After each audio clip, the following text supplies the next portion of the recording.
We gather here in this stadium in the hot Arizona sun, shielded in a great shining city our fathers raised out of the desert. And from this desert, Charlie Kirk built a movement.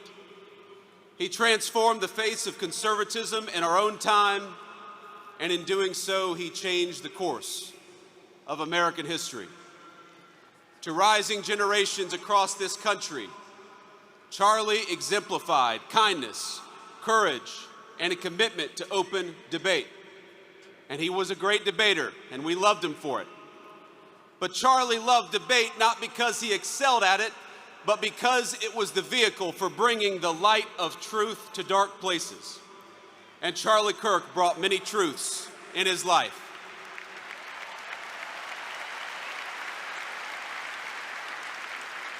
Charlie brought the truth that young people deserved a stake in the future and that they deserved to have a voice.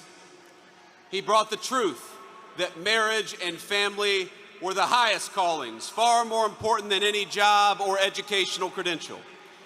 He brought the truth that our nation would fade unless it brought order to its neighborhoods and prosperity to its people. He brought the truth that life was precious and we must fight to protect it at all stages and at all times.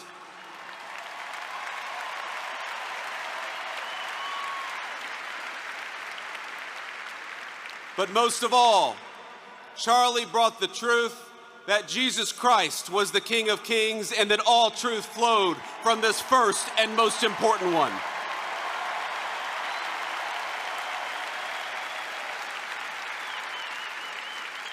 But Charlie, he did so much more than tell the truth, he lived it. Charlie understood that the best evangelization was not in what you said, but in how you lived your life. And in this city, he lived his life well. He raised a wonderful family. He had a beautiful wife, 2 beloved children, and a loving and godly home. In this, he showed us the importance of family. He lived 3 decades he had on this earth with a sense of Christian virtue that would make any man, any person proud. And in this, he showed the importance of following God. He was a kind-hearted man, a hard-working person, and any parent would be proud to have him as a son. In this, he showed the virtue of industriousness. He was present and loving as any child would hope of his or her father, and in this, he showed the importance of strong Christian fatherhood.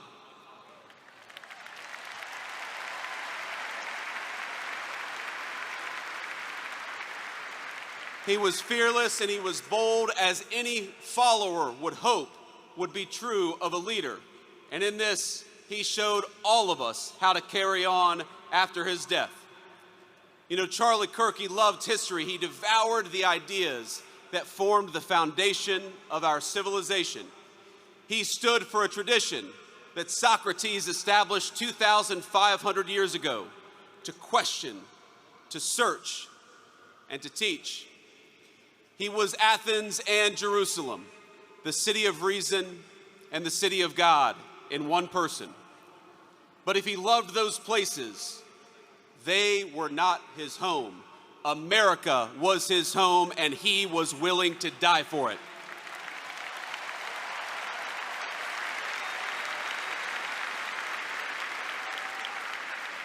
You know, Charlie, he loved this country with a contagious intensity. Anybody who talked to him knew it and felt it. He knew that America was a beautiful place and we had these incredible ideas, but he also knew that our country was a covenant between the generations past, present, and future. He believed this country's best days were not behind us, but ahead of us. But he knew those better days would have to be earned. They would have to be worked for. We would have to sacrifice and work and tell the truth. He knew that America wouldn't be saved just by pulling together seminars or talking about the right kind of books in front of the right kind of people. The movement which he created demanded more. It demanded courage. It demanded hard work. it demanded building, and it demanded leaders. And my friends, in Charlie Kirk, we found a great American leader.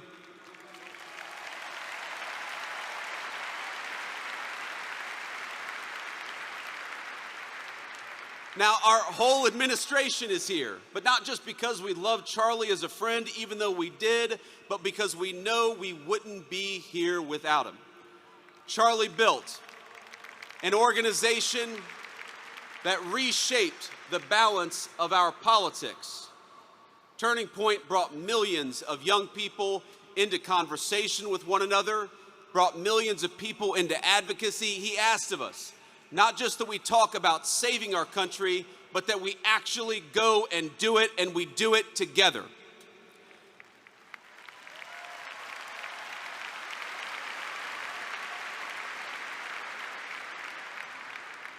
But even as Charlie built on a grand scale, his greatness was never only in his ambition. It was measured in the everyday moments as well, in the way that he treated ordinary people each and every single day. You know, you learn a lot about someone by how they treat others when the cameras aren't on. Charlie treated staffers as well as he treated the President of the United States. When I was just a guy polling at nothing in my Senate race back in 2021, Charlie helped me, not because I was a future vice president, but because I was a dear friend. I saw just a couple of months ago when a White House staffer struggled with the weight of his job and the responsibilities of new fatherhood. Charlie stopped what he was doing in the hallways of the West Wing and said a prayer for that staffer.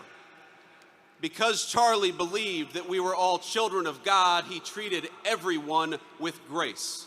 And that is perhaps the enduring legacy of Charlie Kirk. You know, I was telling somebody backstage that I always felt a little uncomfortable talking about my faith in public as much as I loved the Lord and as much as it was an important part of my life.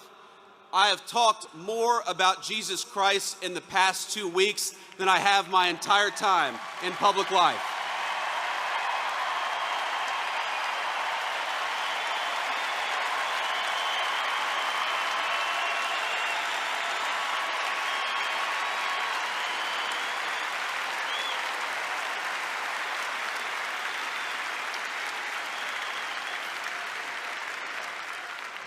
And that is an undeniable legacy of the great Charlie Kirk. You know, he loved God.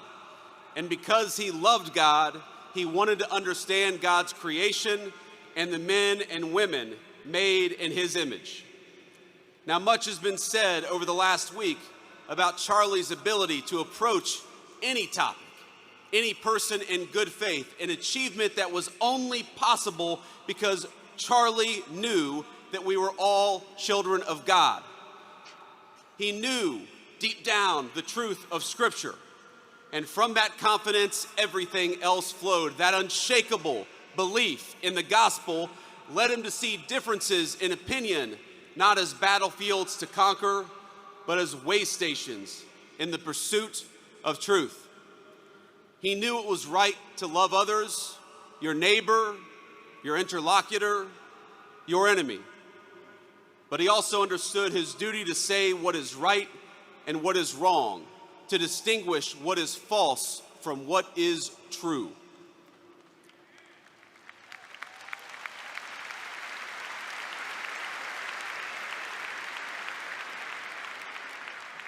Charlie was slain doing what he loved, telling the truth, proclaiming his faith, building out a dream. And now he's gone, and our hearts feel so empty because he's been taken from us. He's been taken from his parents and from his sister. He's been taken from our darling Erika and their beautiful children. And Erika, I know I speak for this entire auditorium when I say that we love you and we will never stop standing by your side, just as Charlie did.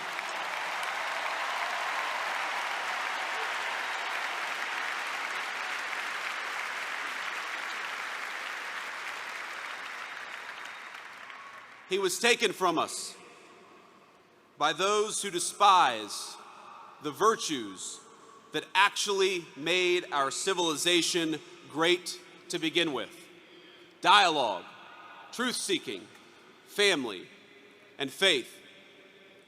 In the wake of his death, we have seen some of the very worst parts of humanity. We have watched people slander him.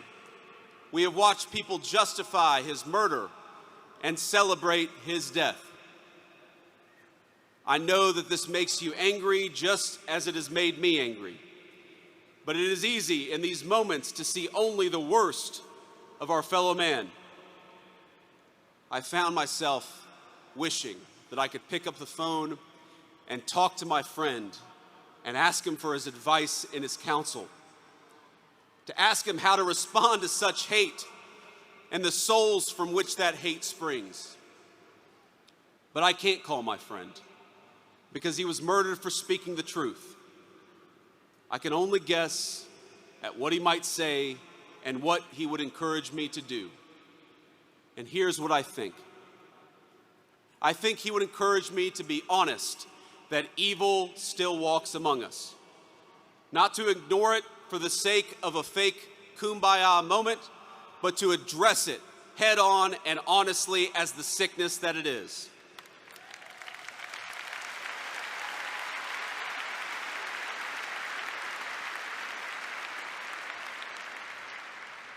But I also think he would encourage me, he would encourage all of us to focus on the good. He would encourage us to remember that for every hateful voice celebrating his murder, there are 1,000 people mourning it and fighting for his legacy every single day.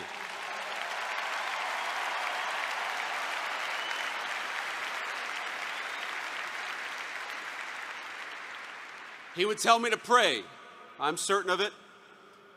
He would tell me to pray for my friends, but also for my enemies. He would tell me to put on the full armor of God and get back to work.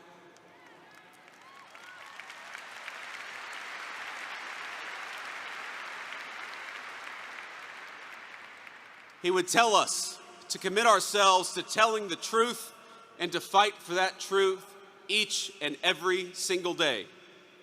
He would tell us to talk about God's love and the fact that that love applied everybody across the whole human family. Charlie suffered a terrible fate, my friends. We all know it. We all saw it. But think, it is not the worst fate. It is better to face a gunman than to live your life afraid to speak the truth.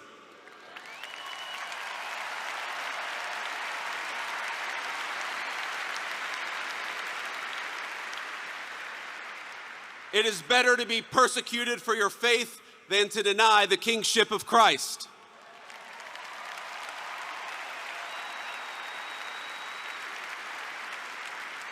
It is better to die a young man in this world than to sell your soul for an easy life with no purpose, no risk, no love, and no truth.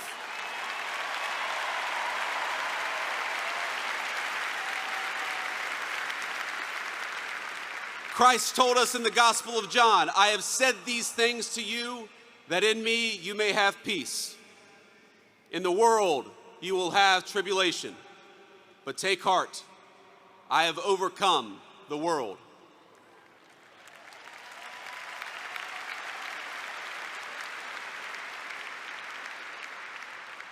Charlie took heart, and now we must do the same. I've seen so many of you say, so many on social media, talk about for Charlie. We must do this for Charlie. For Charlie, we will speak the truth every single day.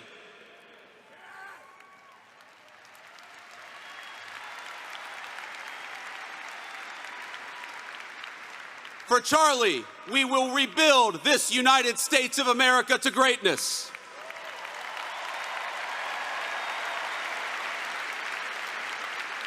For Charlie, we will never shrink, we will never cower, and we will never falter, even when staring down the barrel of a gun.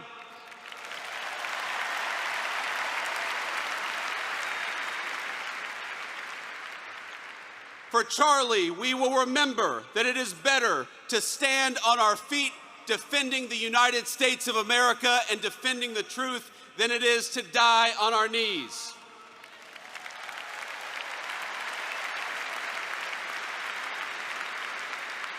My friends, for Charlie, we must remember that he is a hero to the United States of America and he is a martyr for the Christian faith.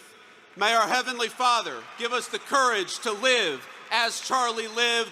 That is what we must do for Charlie. You ran a good race, my friend. I love you. We've got it from here. Thank you.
Please give a warm welcome to Mrs. Erika Kirk.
Hello.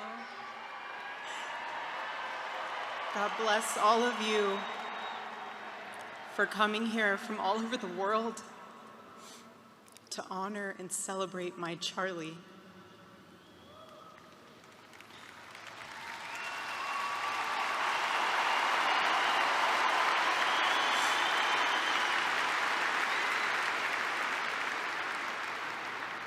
Just a few miles from here, 2 years ago at America Fest 2023, Charlie delivered a speech on stage for our TPUSA Faith event.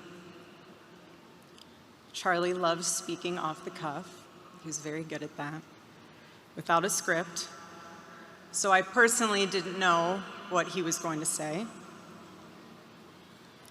And what he chose to speak about that day was his submission to the will of God. He quoted one of his favorite Bible verses, Isaiah chapter 6, verse 8. "Here I am, Lord.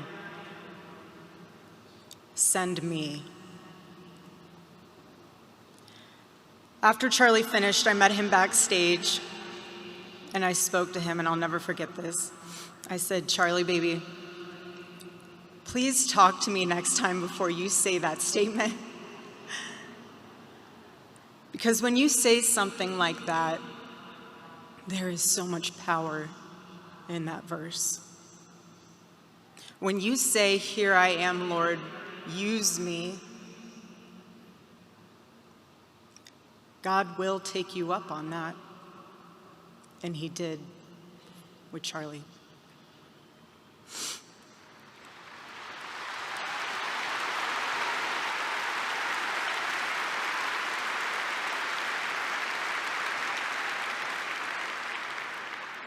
"11 days ago, God accepted that total surrender from my husband and then called him to his side. More than anything, Charlie wanted to do not his will, but God's will.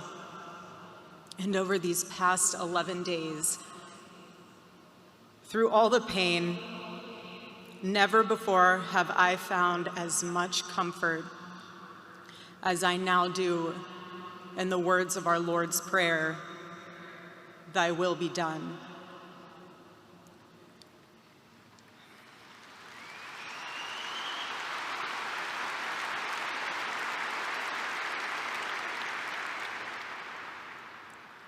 God's love was revealed to me on the very day my husband was murdered.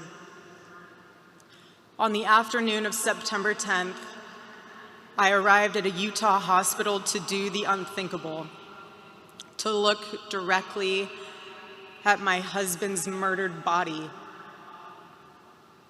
I saw the wound that ended his life.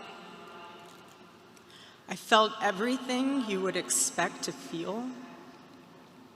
I felt shock. I felt horror and a level of heartache that I didn't even know existed. But there was something else too. Even in death, I could see the man that I love. I saw the one single gray hair on the side of his head, which I never told him about. Now he knows. Sorry, baby, I'm telling you now, but never told him. Didn't want to. I also saw this. I also saw on his lips the faintest smile. And that told me something important. It revealed to me a great mercy from God in this tragedy. When I saw that, it told me Charlie didn't suffer. Even the doctor told me. It was something so instant that even if Charlie had been shot in the operating room itself, nothing could have been done. There was no pain, there was no fear, no agony. One moment, Charlie was doing what he loved, arguing and debating on campus, fighting for the gospel and truth in front of a big crowd. And then he blinked. He blinked and saw his Savior in paradise.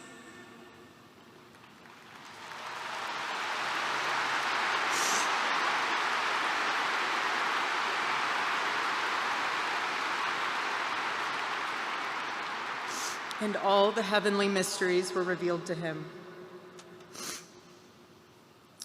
God's love continued to be revealed to me in the days that followed. The next day on the tarmac in Air Force Two, I confronted Usha Vance, precious woman. I held her hand and I told her, honestly, I do not know how I am going to get through this. She told me something. She said, you know when you're on an airplane with your kids and it's the last 15 minutes of the flight and things are crazy, kids are not cooperating, toys are flying everywhere and everyone's screaming. And you think to yourself, I cannot wait for this flight to land. And it's 15 minutes before you land. And she told me, you will get through these 15 minutes and the next 15 minutes after that. Usha, I don't think you realized it then, but those words were exactly what I needed to hear. But most of all, God's mercy and God's love have been revealed to me these past 10 days. After Charlie's assassination, we didn't see violence. We didn't see rioting.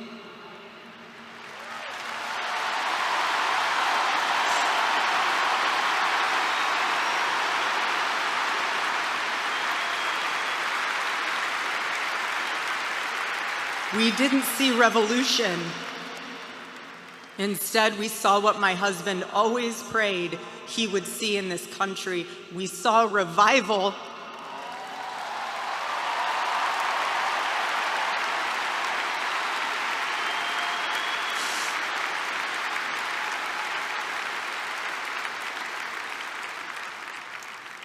This past week, we saw people open a Bible for the first time in a decade. We saw people pray for the first time since they were children. We saw people go to a church service for the first time in their entire lives.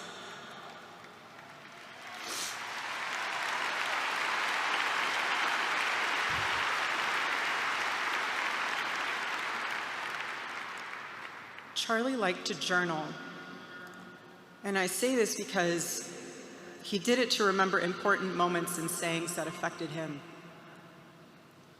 And one of the things he wrote in his journal was this: every time you make a decision, it puts a mark on your soul. To those of you out there who just made that decision and took the first step toward a spiritual life, I say thank you and welcome.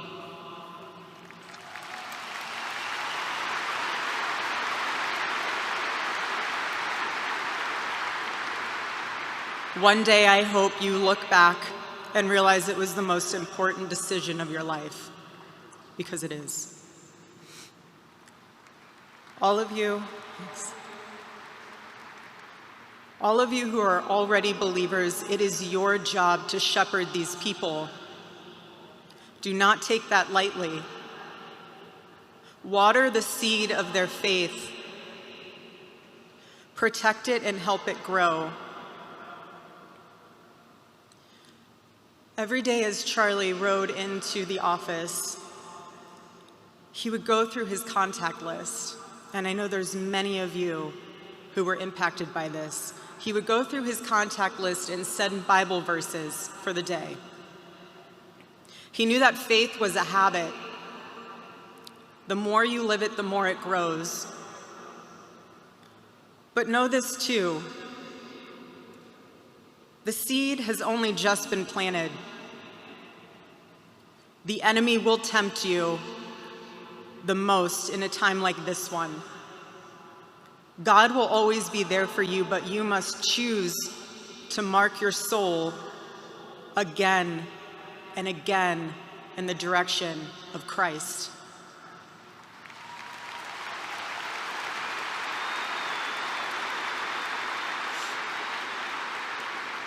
Pray again. Read the Bible again. Go to church next Sunday and the Sunday after that, and break free from the temptations and shackles of this world.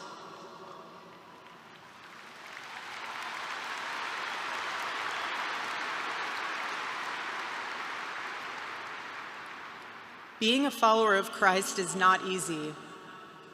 It's not supposed to be. Jesus said, if anyone would come after me, let him deny himself, take up his cross and follow me. He said he would be persecuted. He said we would be persecuted. And Charlie knew that and happily carried his cross all the way to the end. And I want all of you to know, while Charlie died far too early, he was also ready to die. There was nothing he was putting off. There was nothing that was too hard or too painful, or nothing that he just felt like he didn't want to do it. He left this world without regrets. He did 100% of what he could every day. But I want you to know something. Charlie died with incomplete work, but not with unfinished business.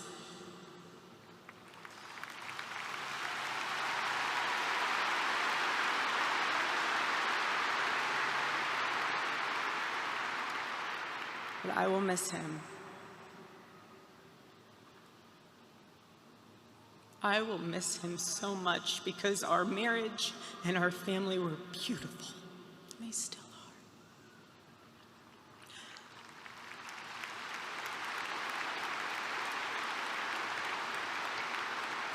The greatest cause in Charlie's life was trying to revive the American family. When he spoke to young people, he was always eager to tell them about God's vision for marriage. and how, if they could just dare to live it out, it would enrich every part of their life in the same way that it enriched ours. And someone once asked me how Charlie and I, how we kept our marriage so strong when he was busy traveling. And our little secret, it was love notes. Every Saturday, Charlie wrote one for me, and he never missed a Saturday. And in every single one of them, he'd tell me what his highlight was for the week, how grateful he was for me and our babies. And always at the end, he would always end it with asking the most beautiful question. He'd always end it by asking, "Please let me know how I can better serve you as a husband." Charlie perfectly understood God's role for a Christian husband. A man who leads so that they can serve.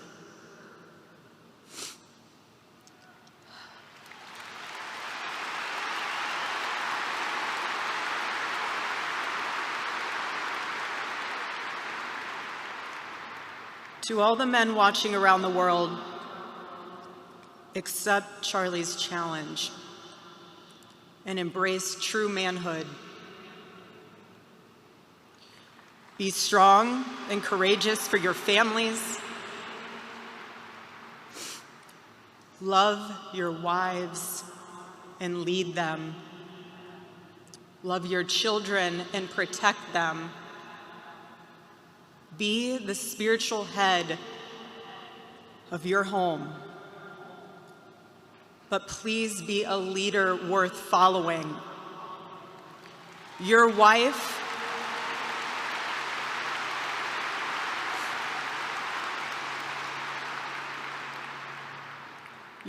is not your servant. Your wife is not your employee. Your wife is not your slave. She is your helper. You are not rivals. You are one flesh working together for the glory of God.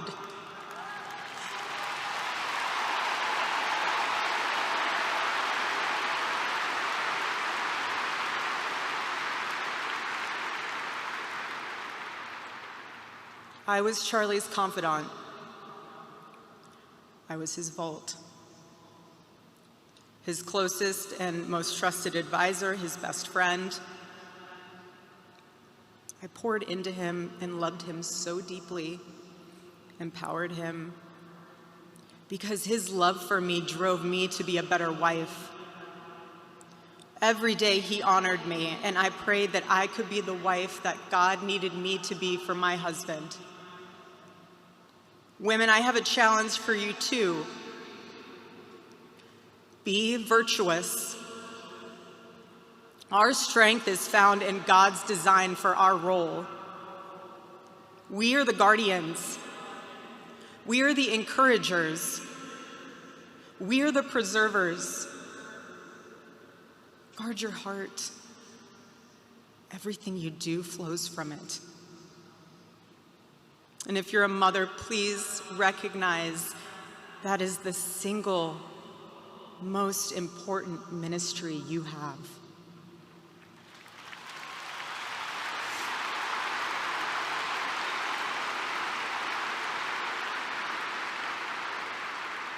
In our home, because Charlie traveled a lot, we tried to travel with him where we could. But I made sure that when Charlie returned from work, it was his sacred landing place, away from the worries of the world.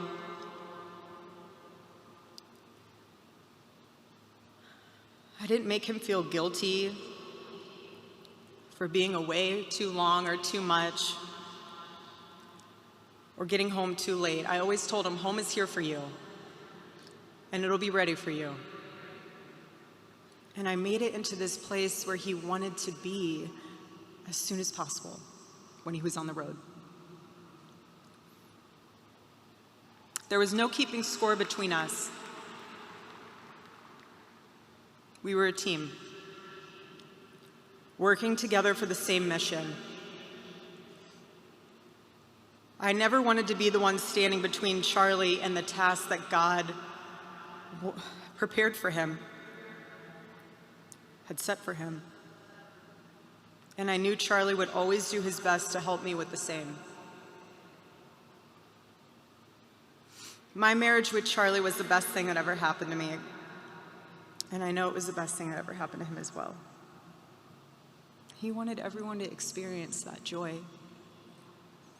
And that's what's so beautiful about God's design for marriage, is that everyone can. And I could talk endlessly about it, and years to come I will. But Charlie's mission above all was aimed directly at those who aren't married. He named his organization well. He knew things were not right with America, and especially with young people, and they needed a new direction. Charlie passionately wanted to reach and save the lost boys of the West, the young men who feel like they have no direction, no purpose, no faith, and no reason to live. The men wasting their lives on distractions, and the men consumed with resentment, anger, and hate. Charlie wanted to help them. He wanted them to have a home with Turning Point USA. And when he went onto campus, he was looking to show them a better path and a better life that was right there for the taking. He wanted to show them that.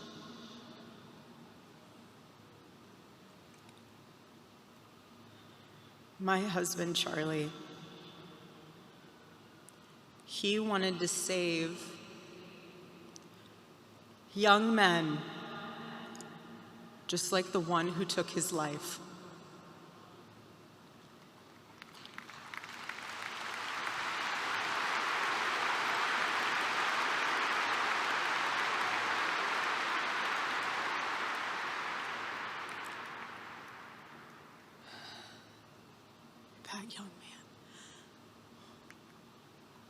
That young man.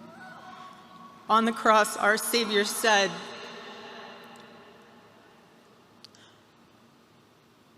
"Father, forgive them, for they not know what they do." That man, that young man, I forgive him.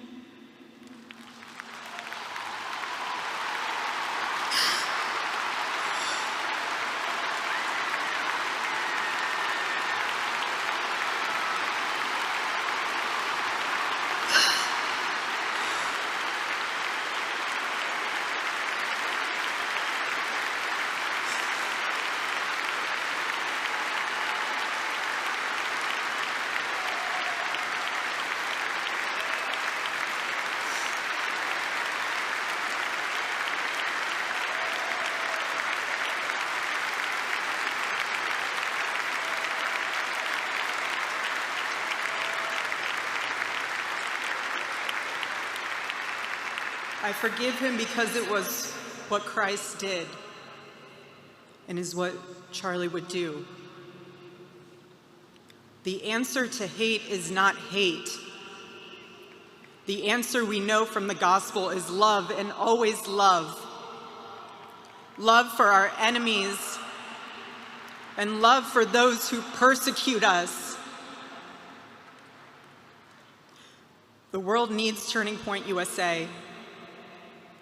It needs a group that will point young people away from the path of misery and sin.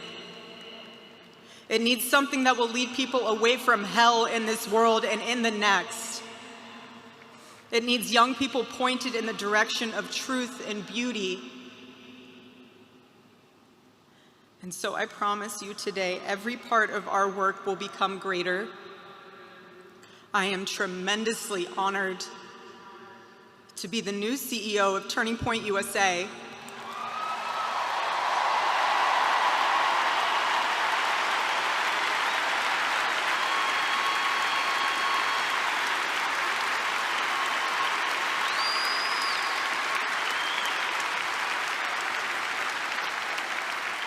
I do not take that lightly. Charlie and I were united in purpose. His passion was my passion, and now his mission is my mission. Everything that Turning Point USA built through Charlie's vision and hard work, we will make 10 times greater through the power of his memory. Chapters will grow, thousands of new ones will be created. TPUSA Faith will add thousands of new pastors and congregations.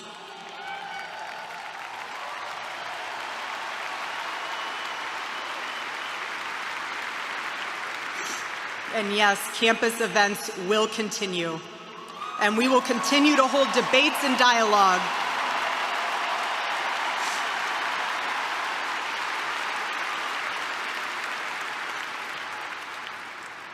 The First Amendment of our Constitution is the most human amendment. We are naturally talking beings, naturally believing beings, and the First Amendment protects our right to do both. No assassin will ever stop us from standing up to defend those rights, ever.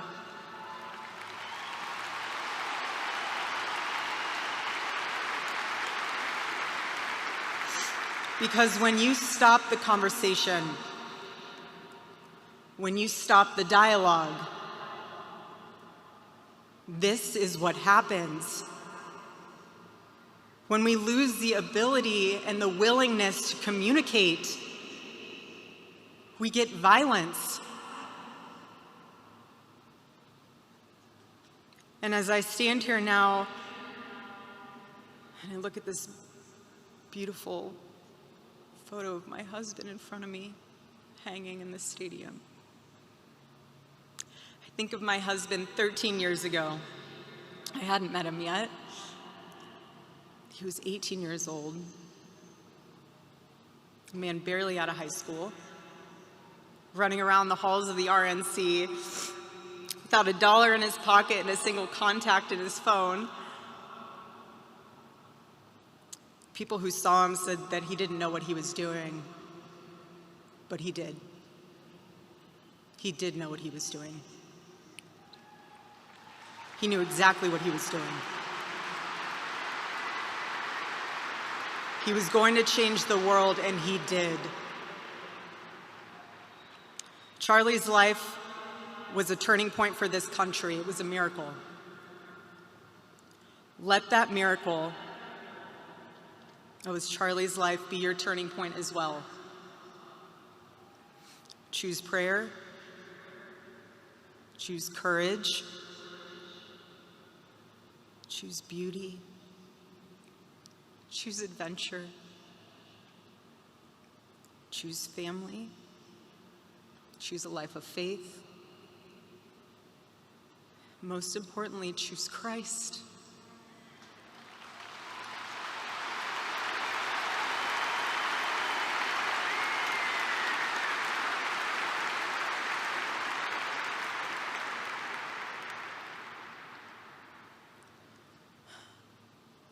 I love you, Charlie, baby. And I will make you proud. God bless you all, and God bless America.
Please welcome to the stage the 45th and 47th President of the United States, Donald J. Trump.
Thank you very much, Lee. You've been there from the beginning with us, Lee, and we appreciate it. Nobody can sing that song like Lee Greenwood. Thank you very much, Lee, very much for being here. And his voice has not changed, you know? Pretty amazing. And a special thank you to Erika, because today, America is a nation in grief, a nation in shock, and a nation in mourning. Less than 2 weeks ago, our country was robbed of one of the brightest lights of our times, a giant of his generation, and above all, a devoted husband, father, son, Christian, and patriot.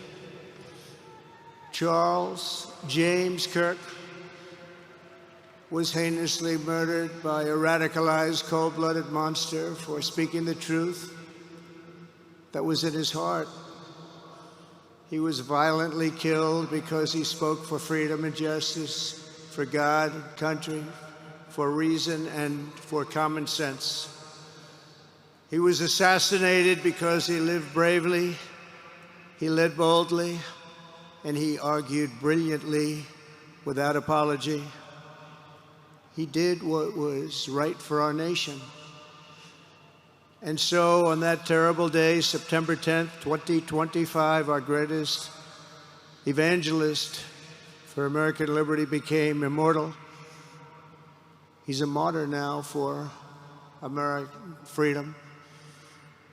I know I speak for everyone here today when I say that none of us will ever forget Charlie Kirk, and neither now will history.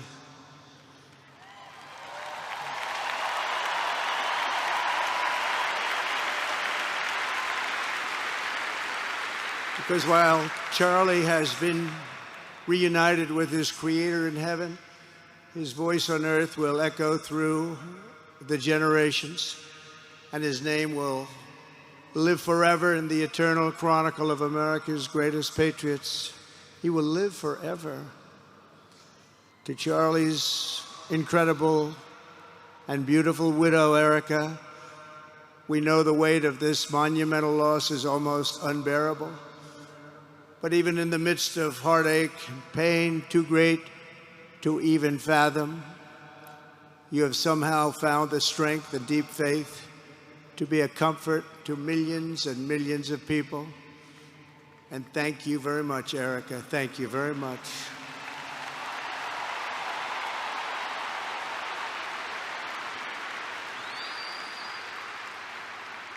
Today, an entire nation wraps its loving arms around you and your beautiful children.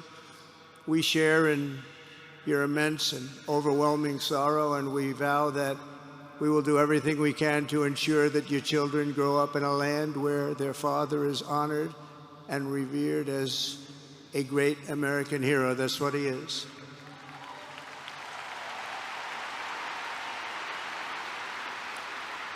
To Charlie's parents who lost their beloved son, and to the entire Kirk family, we know that no words can ever be enough to fill the void he leaves behind. That's a void that just can't be filled. But I hope the extraordinary outpouring of emotion over these past 11 days has comforted you with the knowledge that your son brought more good and love into this world in his 31 short years than most people, even very, very successful people, can bring in a lifetime.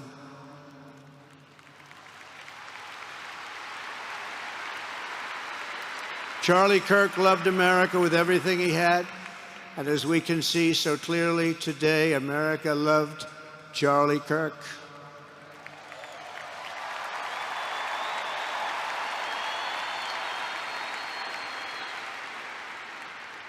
And he could always draw a big crowd. Look at this today. Look at what's gone on. This is a big crowd.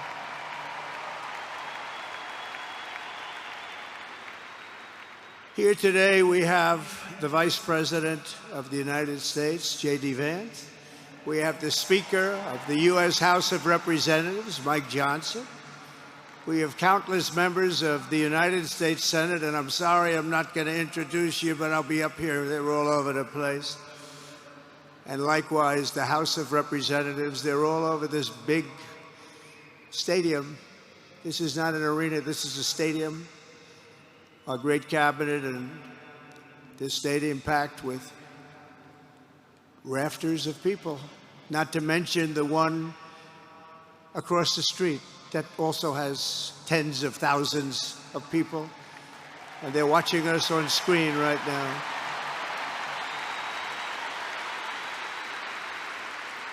And I'm sorry we couldn't get you in. If anybody would like to give up your seat, please walk across the street. But this is like an old-time revival, isn't it? An old-time revival.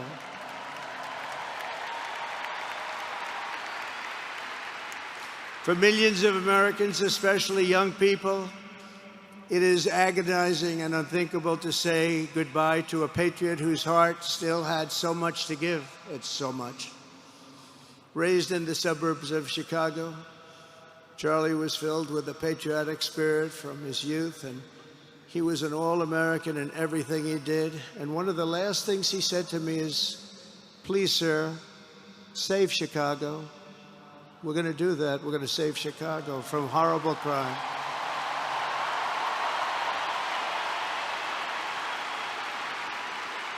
In high school, he was the quarterback of the football team and the captain of the basketball team. He was a good athlete. A lot of people don't know that about Charlie. He was an Eagle Scout who spent his school lunch breaks listening to another champion for liberty, somebody that he greatly admired, Rush Limbaugh.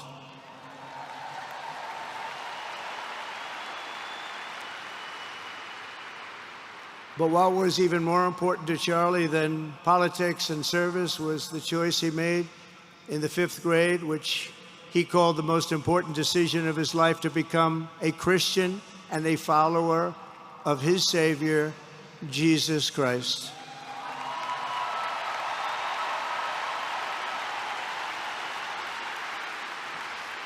Inspired by faith and his love of freedom, Charlie did something remarkable when he was just 18 years old. On the advice of a mentor who told him to put off going to college because he was doing so well, he devoted his life to converting young people to the conservative cause. How did he do? Take a look. How did he do?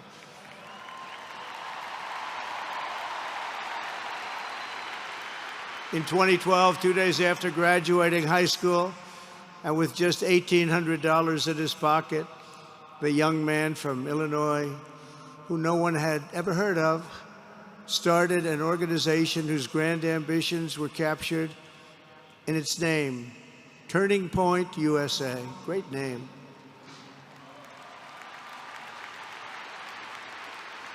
And I have a feeling it's going to be bigger and better than ever before. Does that make sense? It's going to be bigger and better than ever before. Look at what's happening.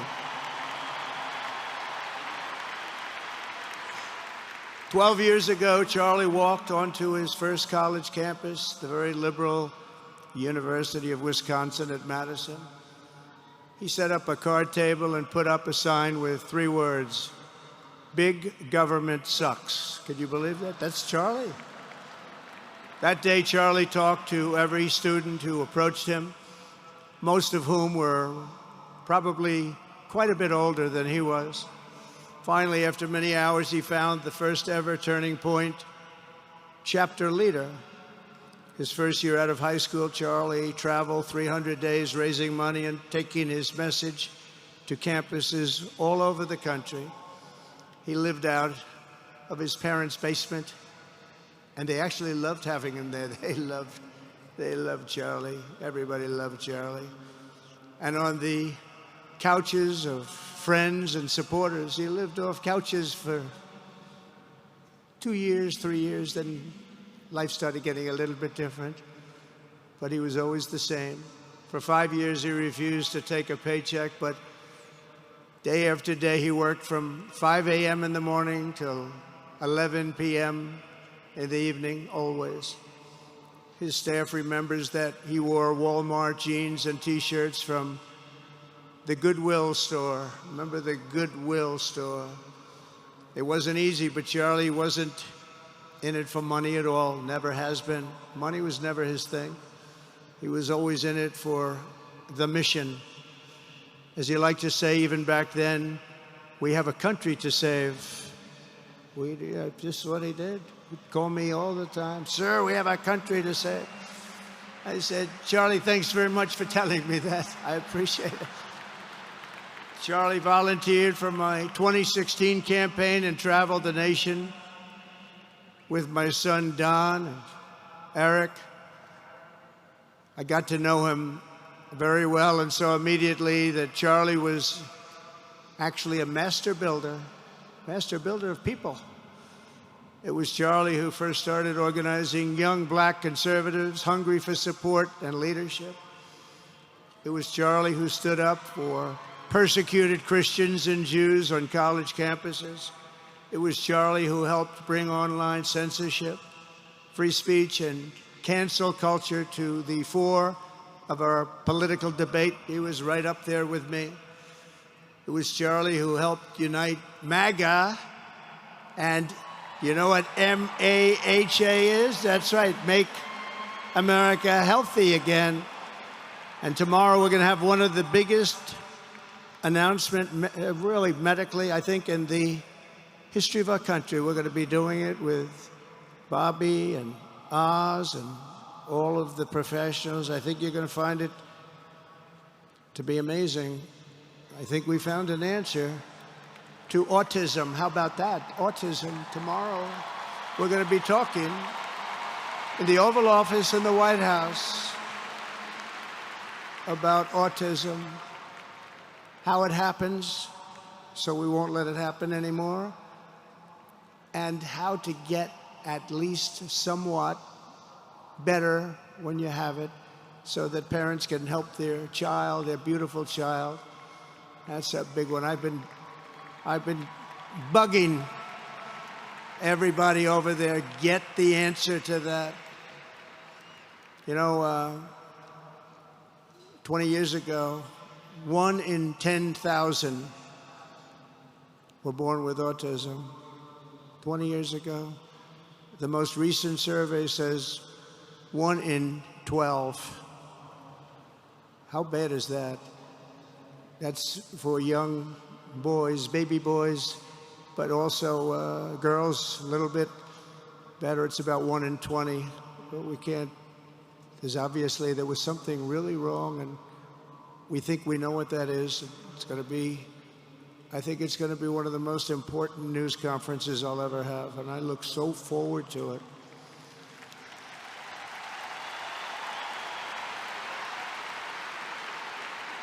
And you know who else looked forward to it? Because he knew. I'd tell him a little bit about what was going on. Was Charlie. He would have been front row center, believe me. We'll be missing him tomorrow. It was such a big deal for him, too. He brought together Donald Trump, Bobby Kennedy, right here in the great state of Arizona 1 year ago. Remember that? What a night, what a day that was. And it was Charlie who was among the first to speak to me about a man from Ohio by the name of J.D. Vance. Have you ever heard of him? He's doing a good job.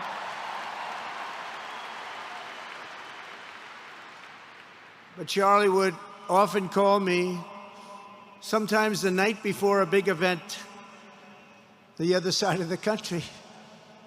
And he'd ask me, he'd say, do you think you could come and speak at the event?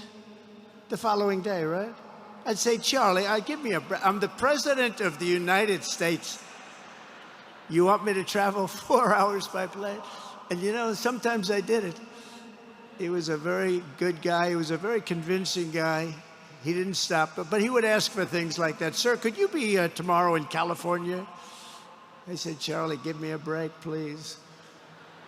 He just wouldn't stop, and he succeeded. But I almost always went because you never wanted to let Charlie down. He worked so hard. You just didn't want to let him down. I felt guilty. He'd make me feel very guilty. As president, many people asked me for things, but Charlie was one of the few who always gave more than he took. He was a giver, much more than a taker.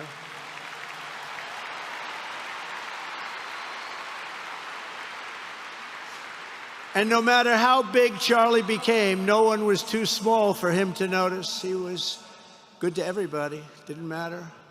Several years ago, a fourth grader asked Charlie to appear on his podcast, which was probably only watched by the parents of that fourth grader. And Charlie, who was actually pretty hot at the time, to be honest, he agreed, and the boy asked for advice. Charlie replied, the left. I call it the radical left. I call it sometimes the radical left lunatics. But Charlie didn't say that. He called it the left. He was probably right, but I can't help it. I can't help it.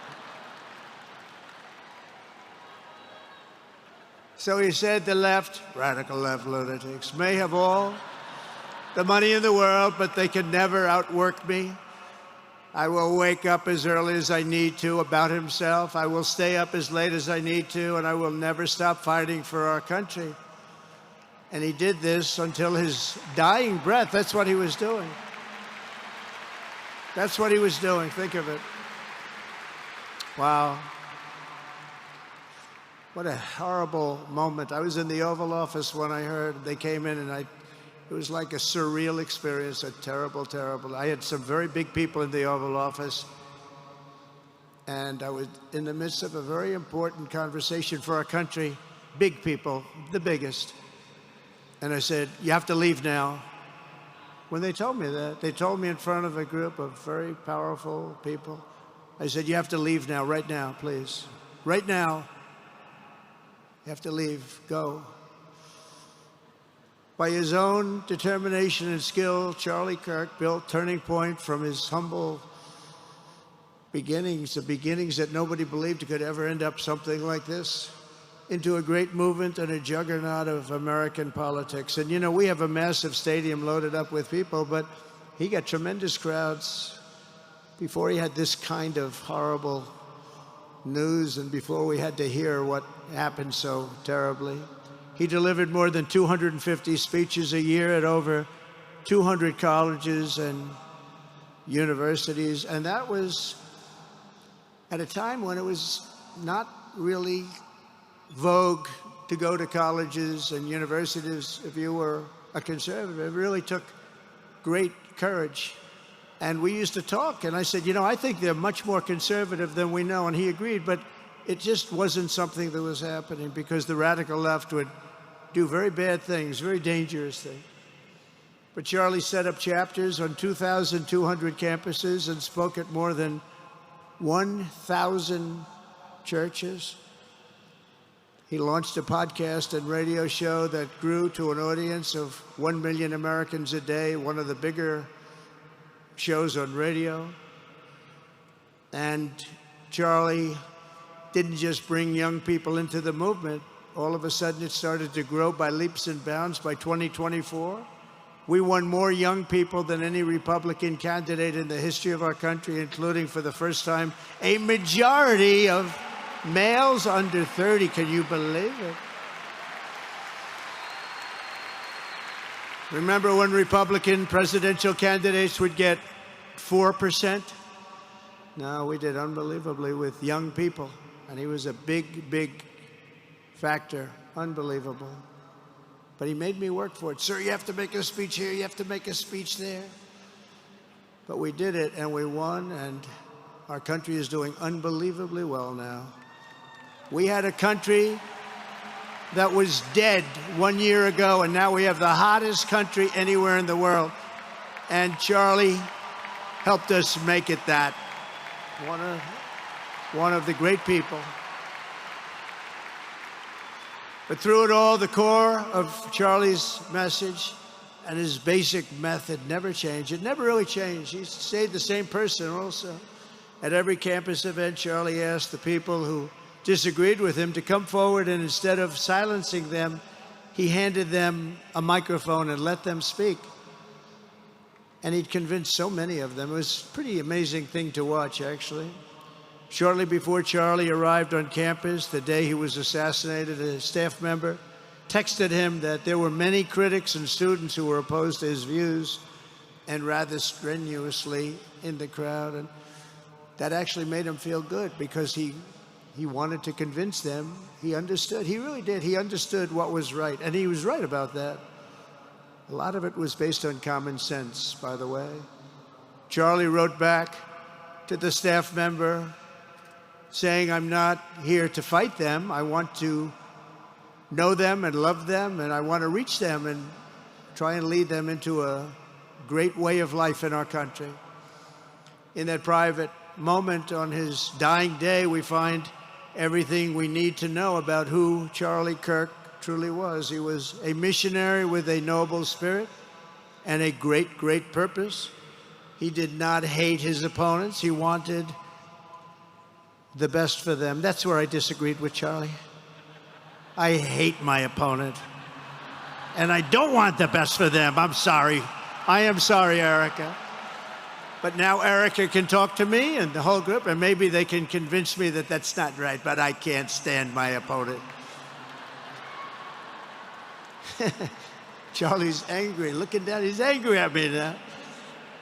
He wasn't interested in demonizing anyone. He was interested in persuading everyone to the ideas and principles he believed were good, right, and true. Before each appearance, he prayed these words: God, use me for your will. Always said the same thing: use me for your will.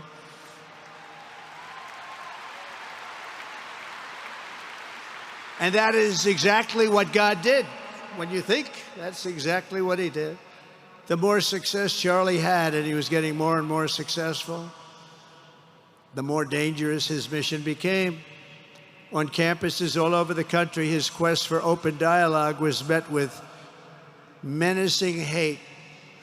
There were bomb threats, pulled fire alarms, and countless rage-filled radicals who tried to shout him down. It was nasty.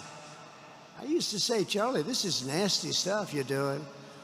At one event, police had to build barricades to protect students from an angry mob of thugs. Many of these people, by the way, are paid a lot of money to do this. They're agitators. They're paid agitators. Remember that. When you see they all have the same beautifully printed sign, every sign is identical, comes out of a top-level print shop. That's not the signs that are made in somebody's basement. Those are paid for by very bad people, and hopefully we're going to be finding out through the DOJ who those people are.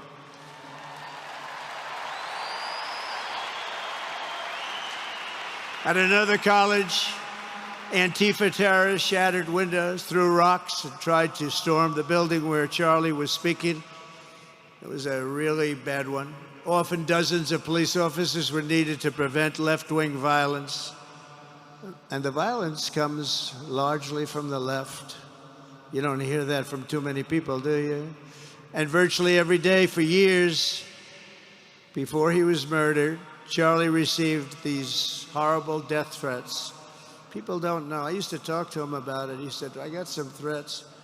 He always felt that when they actually made the threat, they were not the ones to worry about. The ones to worry about were the ones that don't make the threats. And I think you know what I mean. He knew the risk, but he and I shared a certain motto: never back down and never, ever surrender. Just don't surrender, never back down. He believed in it so strongly. So strongly. And he's right. He's totally right. The radicals and their allies in the media, sometimes referred to, as my son said, the fake news media, tried to silence Charlie for a simple reason: because he was winning, and he was winning big. He was taking over college campuses, colleges that had, in theory, only very liberal, or as they like to say, progressive. I call them liberal, but they like to call themselves, because such a beautiful word, progressive. They're the opposite of progressive, if you think about it. But they were really nasty, and he would go into these colleges. All of a sudden, within 2 years, 3 years, they turned into bastions of conservatism. It was really quite amazing to see. They lied about him because they did not want you to listen to him or to learn from him, because what he was talking about and even preaching made so much sense. Everywhere he went, he won the debates, he won the hearts, he won the minds, and yes, he won the elections for people. He helped us, he helped other people. We won the biggest election in the history of our country, I believe.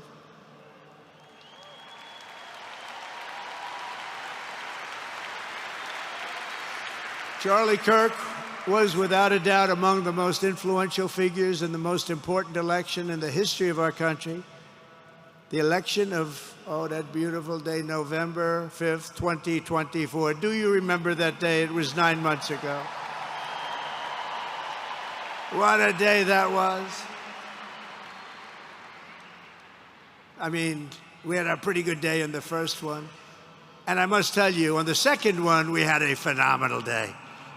But a lot of bad things happened. And now that's not even questioned. They cheated like dogs, but we got them back, didn't we, huh? Got them back. But we owe Charlie a profound and eternal debt of gratitude now. Just like Charlie and Erika made Turning Point hot, we are looking at a country that has the chance to attain a level like never before. Tariffs are making us rich again, richer than anybody ever thought was possible. And the only one challenging them are people that hate our country or foreign countries that are paying a price, because they did the same thing to us for years. They took advantage of us, but we're making money. We're becoming richer and richer, and we're taking care of our people better and better when we do that. And we can take care of other countries better and better, but we're doing unbelievably well. The tariffs have really been a hold. The election was big, but the tariffs, because of the election, came in. And remember, other nations do that to us. And Charlie understood that. He saw the money. He saw what was coming into our country, and we can use that for Medicare, Medicaid, Social Security, all of these things that we fight so hard for. And that's exactly what's happening. The numbers are incredible. When the news finally came out on election night last November that the race was officially won, came out pretty early in the night. Charlie was live on camera. In that moment, he was overcome with emotion. I've never seen him like this. He was so happy. For a long while, he said nothing. His eyes were filled with tears, and then he buried his face in his hands and he started crying. That wasn't the Charlie I knew, but in thinking about it, it actually was the Charlie I knew, because he had a tremendous heart. He just wanted what was good for our country, and he saw us going in such a horrible direction. Lovingly, Eric, and this was so beautiful, Erika put a MAGA hat on to cover his bowed head. I like that very much. MAGA, we love. Does everybody love MAGA? Make America great again.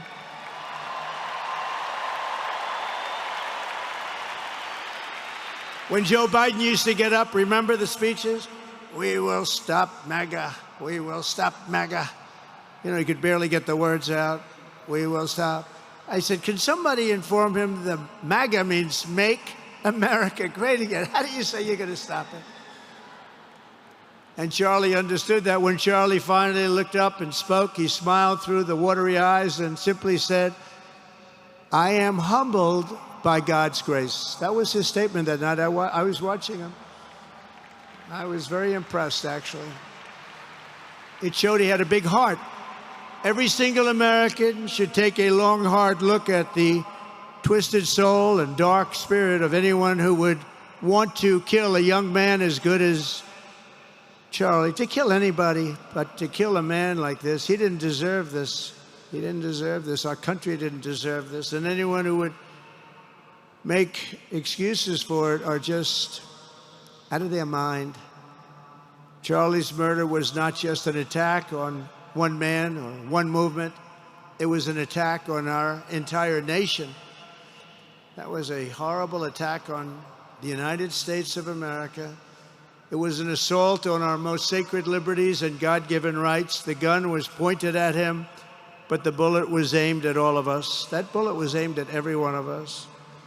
Indeed, Charlie was killed for expressing the very ideas that virtually everyone in this arena and most other places throughout our country deeply believed in. But the assassin failed in his quest because Charlie's message has not been silenced. It now is bigger and better and stronger than ever before, and it's not even close. And it's rare that such a thing happens, but Charlie is bigger today than he was. Think about it. Just 2 weeks ago, he's bigger today than he was 2 weeks ago. Now, that may not help his friends and loved ones, of which there are so many. It may not help Erika and those beautiful children who have to suffer so horribly through this moment, but they know it's true.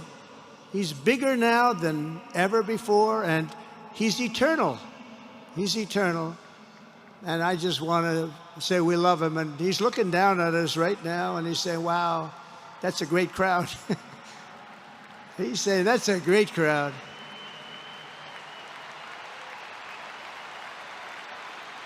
And it's a great crowd of patriots. But that's why I will soon award Charlie the nation's highest civilian honor, the Presidential Medal of Freedom. It's the highest civilian honor.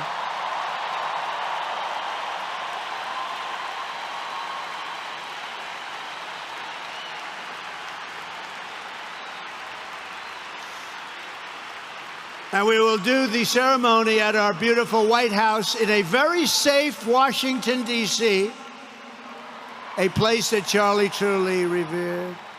You know, we stopped the crime in Washington, took 12 days.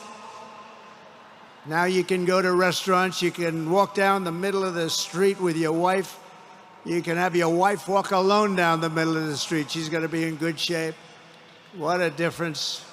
What a difference good management really makes. But it's, I'm so proud of that Washington, D.C. You know, it was one of the worst in the nation, in the world. And now it's considered a very safe city. And it's also, I passed it yesterday, I went through it, and the lawns are good. It's like a different place. It's like the tents are gone, the threats are gone, the gangs aren't there. We got rid of, you know, we took out 1,500 career criminals, 1,500.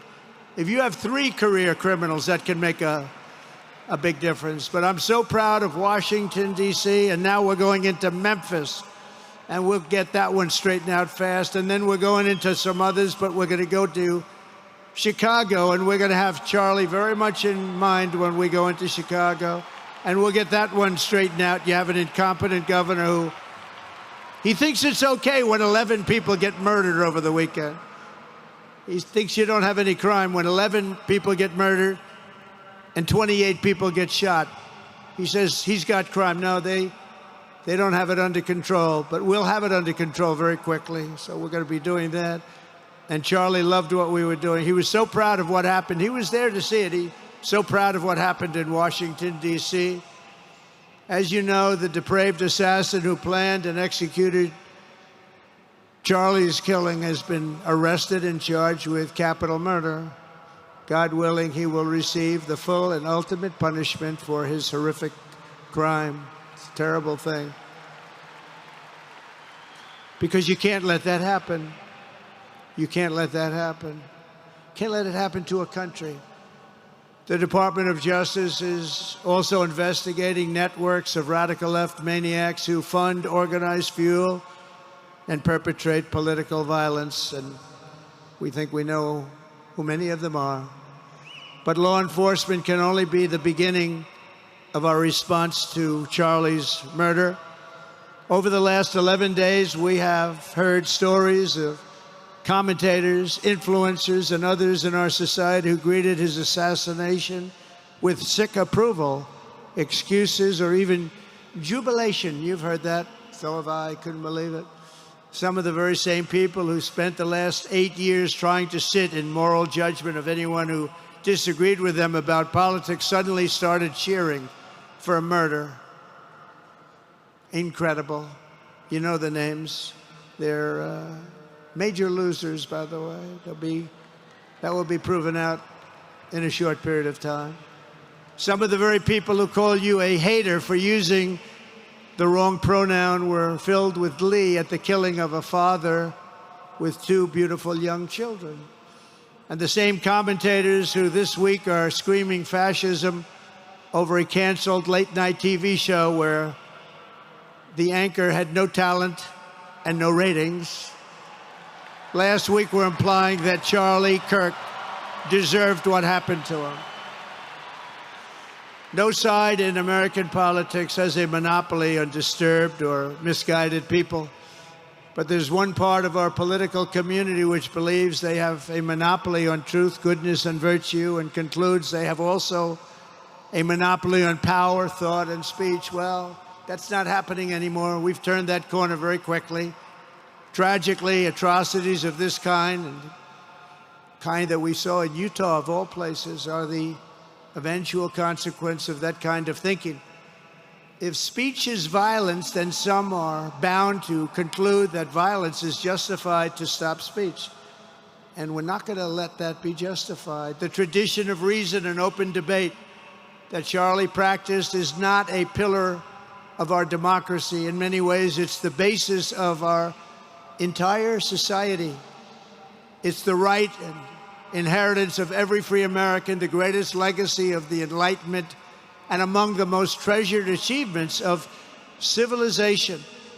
We will defend it at all costs, and we will carry forward the torch of liberty that Charlie Kirk held so proud and so high. He was so proud, and he did hold that torch high. We will never, ever let it fail.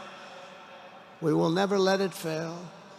But we're going to raise it higher than ever before. It's going to be raised, and this is the beginning. Perhaps it should be no surprise that Charlie, who spent his life speaking with the critics of these traditions, ultimately became convinced that we needed not just a political realignment, but also a spiritual reawakening. We did.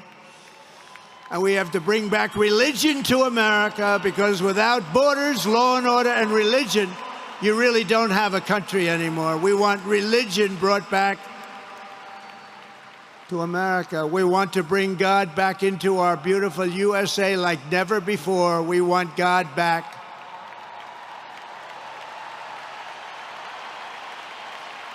Charlie would have been so pleased to hear his friends and colleagues today giving testimony and giving glory to God.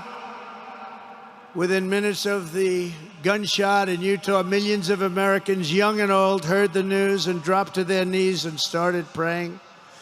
Even many who rarely prayed asked God for a miracle. Please, God, save Charlie. But although Charlie's time with us on earth has ended, those prayers for a miracle have already been answered. Look at what's happening. Look at what's happening. In the days since Charlie's death, we have seen how his legacy has touched so many millions around the world.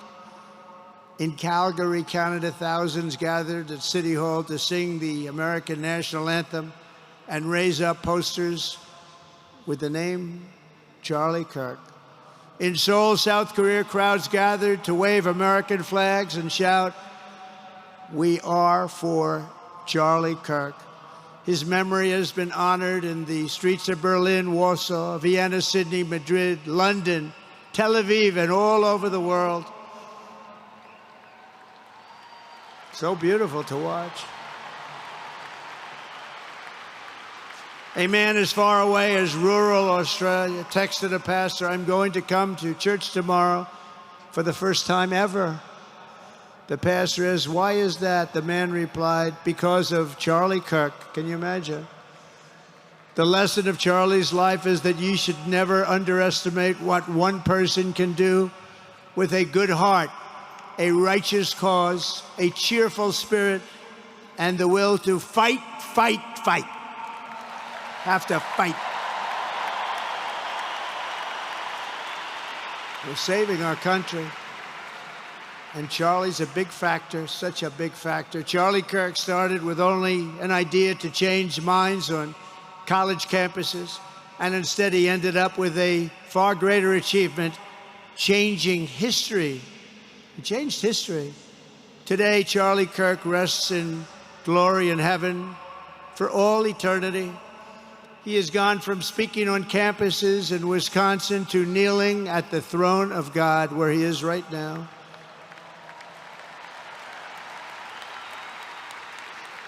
We grieve for the friend and leader that we have lost, but we go forward strengthened by his faith and bolstered by his courage and inspired by his example to defend the country he lived for the freedoms he died for, and the values in which he so deeply believed. He believed in values that we should all believe in. Charlie created something very special. It's called Turning Point USA.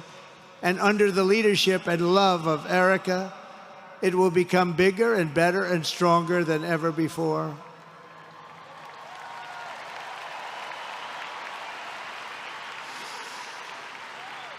So, Charlie, we all want to thank you. We want to say a very loud God bless you, Charlie. God bless you for what you've done is incredible.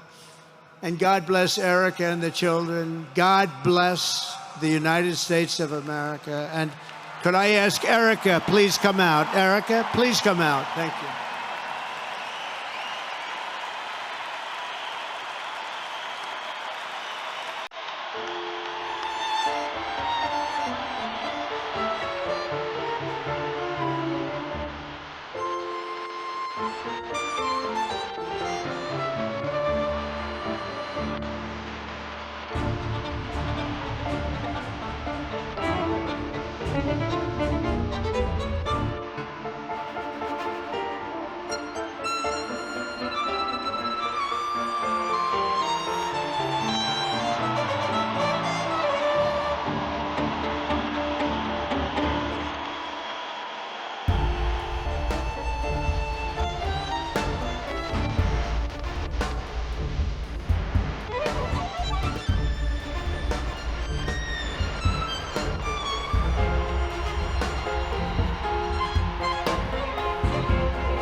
Thank you very much, everybody. Thank you very much, and good luck.